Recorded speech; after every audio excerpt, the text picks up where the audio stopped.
Do you expect the Lakers to turn it around Yes. after the All-Star game? Wow. Enough of a turnaround, Nick, to get into the play-in.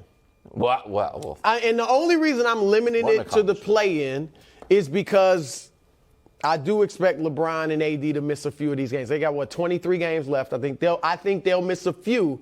But look, bringing in D'Angelo Russell and Malik Beasley, those are shooters that stretches the floor around LeBron and AD. Yep. And Jared Vanderbilt, that's what they started last night, those 5. I don't know if that's going to be their permanent lineup, but Vanderbilt's a great defender.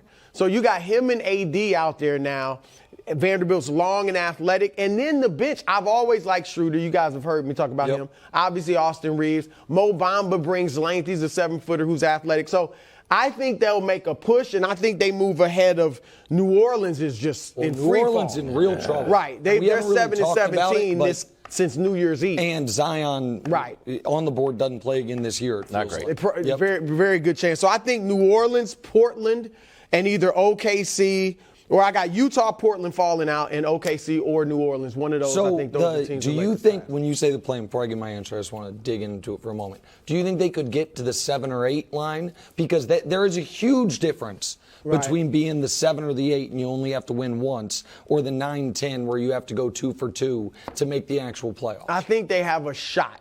I'm not going to write that in, but I think they have a shot at getting to the 7 or 8. So this really is, can they go 14-9 the rest of the way? 14-9 would put them at exactly 500, and that will definitely get you into the play-in. I don't know if it'll be the 10 seed or the 8 seed, but that'll get you in. They have the 60th easiest schedule remaining, and they only have, and I think this is critical, 3 back-to-backs remaining, because at this point, I don't think we anticipate LeBron's going to be playing. Maybe their final back-to-back of the year, if they're in a spot where they have to win out to make it, he would do it.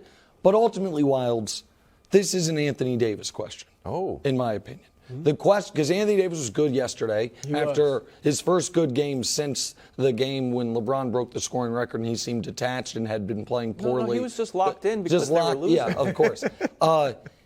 If Anthony Davis is able, he doesn't even have to play at the level he was playing at in the beginning of the year, that stretch where it was like, this is the best basketball Anthony Davis has played as a Laker.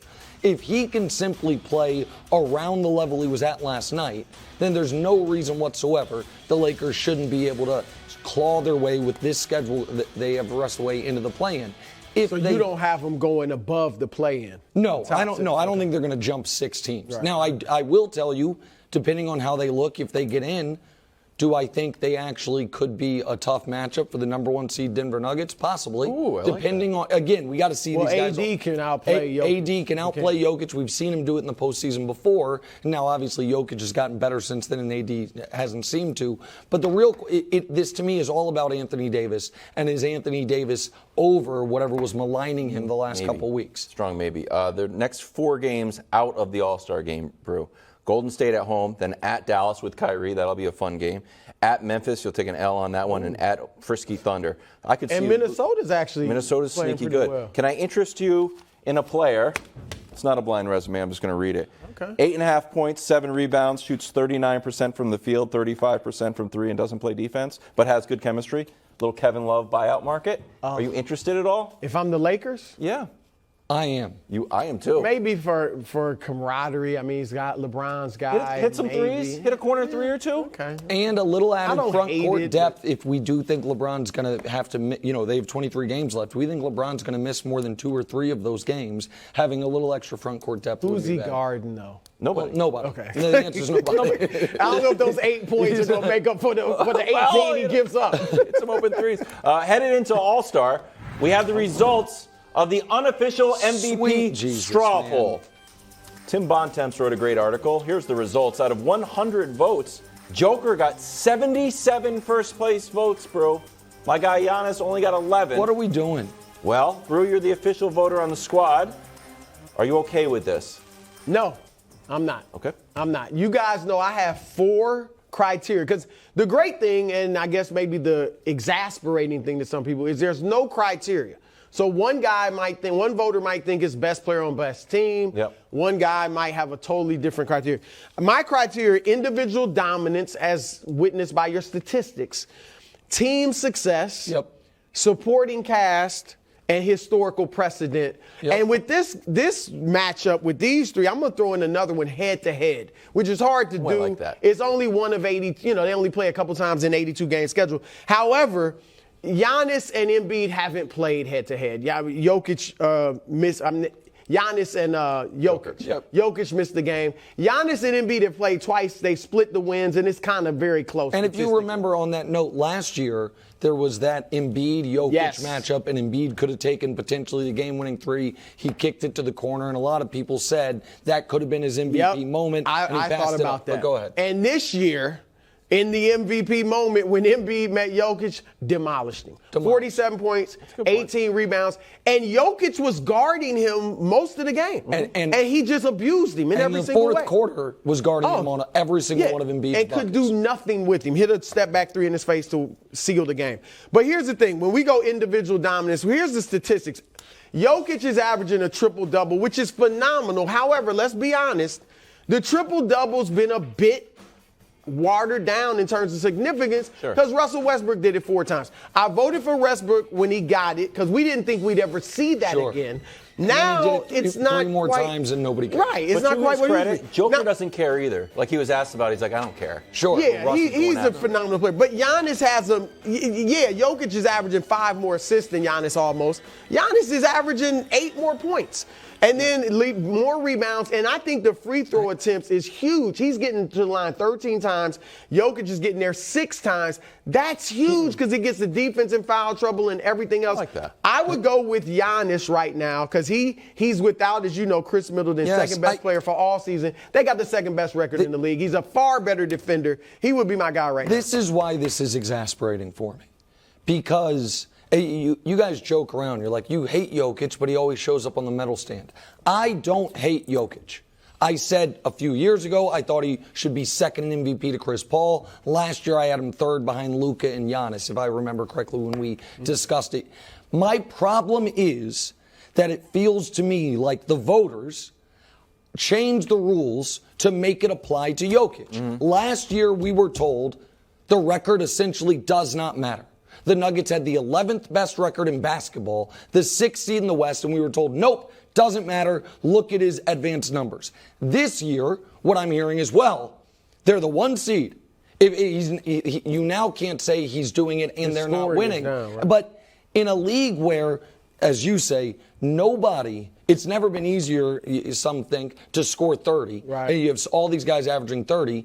He's averaging 24.5 points a game. Now, he's doing it on a wildly efficient level, almost unprecedented efficiency. But everybody's efficiency is great now. But when you say, and here's the other thing, when you say historical precedents, Giannis won back-to-back MVPs. The next year, he averaged 28, 11, and 6 on 57%.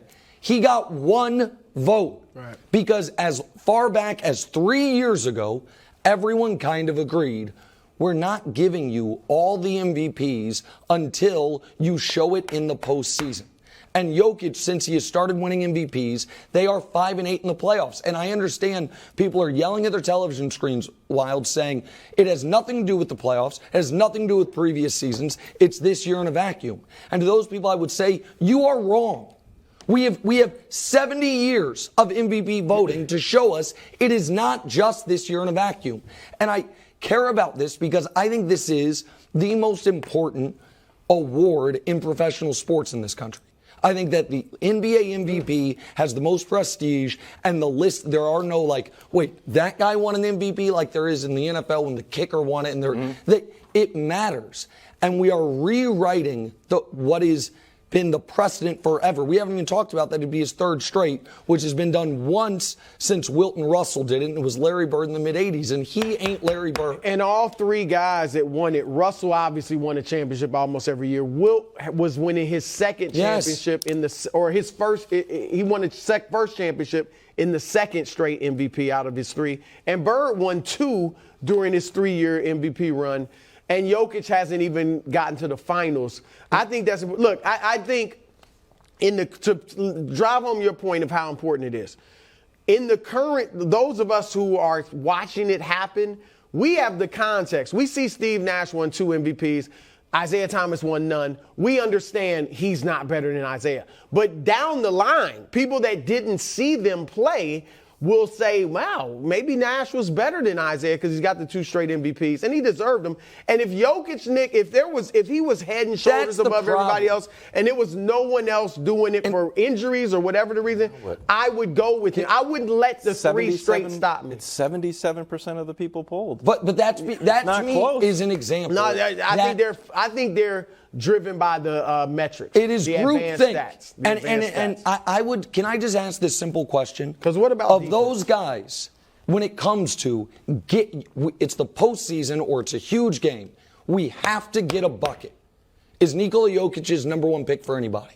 The answer is no. Well, literally. And how about guarding somebody? And that's the second question. It's a huge spot. We have to get a stop. Do you even necessarily want him on the floor?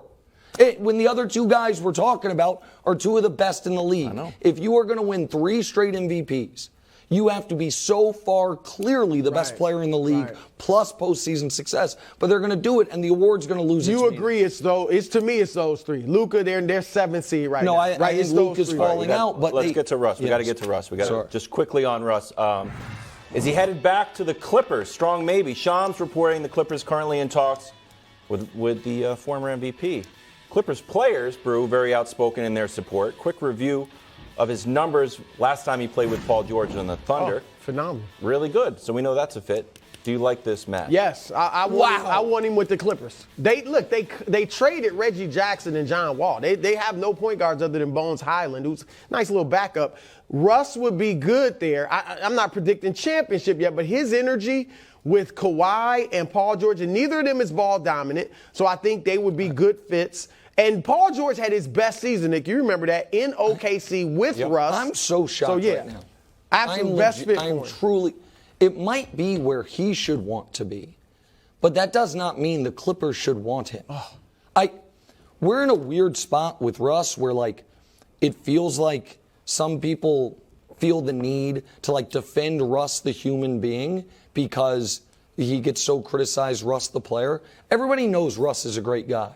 And the stories about him tipping all the attendants and doing all these things, that's fine.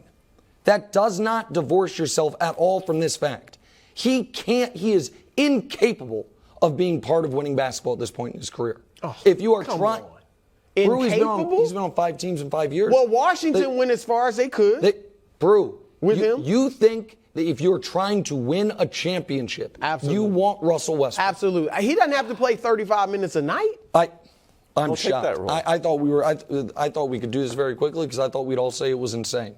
So where do you think he should go? Nowhere? No place in the league? If I'm trying to win, I don't want Russell Westbrook on my team. I love the guy. He's a Hall of Famer. At his peak, was one of my favorite players to ever watch.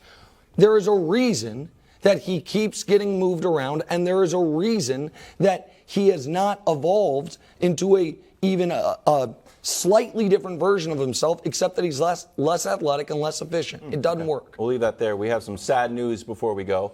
Fox Sports in the baseball world lost a legend today. Tim McCarver passed away at the age of 81. He called 24 World Series, including 18 here at Fox. This came after a playing career where he won 2 championships. Our thoughts and prayers are with the McCarver family. Brew, your memories of Tim McCarver. Look, I was a big baseball fan and watched it avidly, as much as I watched football and basketball when I was growing up. And McCarver, along with Joe Garagiola and Vin Scully, are the 3 broadcasters I associate most with the game, because growing up, I was hearing their voices. So it's a big loss. He was an all-time great in the booth. To me, growing up, he was the voice of baseball, the voice, because I'm too young for the Vin Scully, not on the West Coast. I associate him with watching the biggest games of the year. But what I think a lot of people my age don't know is, as you alluded to, hell of a player. Right. 2-time All-Star, almost won MVP in '67, and a key piece, as you mentioned, of 2 championship teams. Thanks for watching. Subscribe here to get more from the show and to check out clips from other shows on FS1.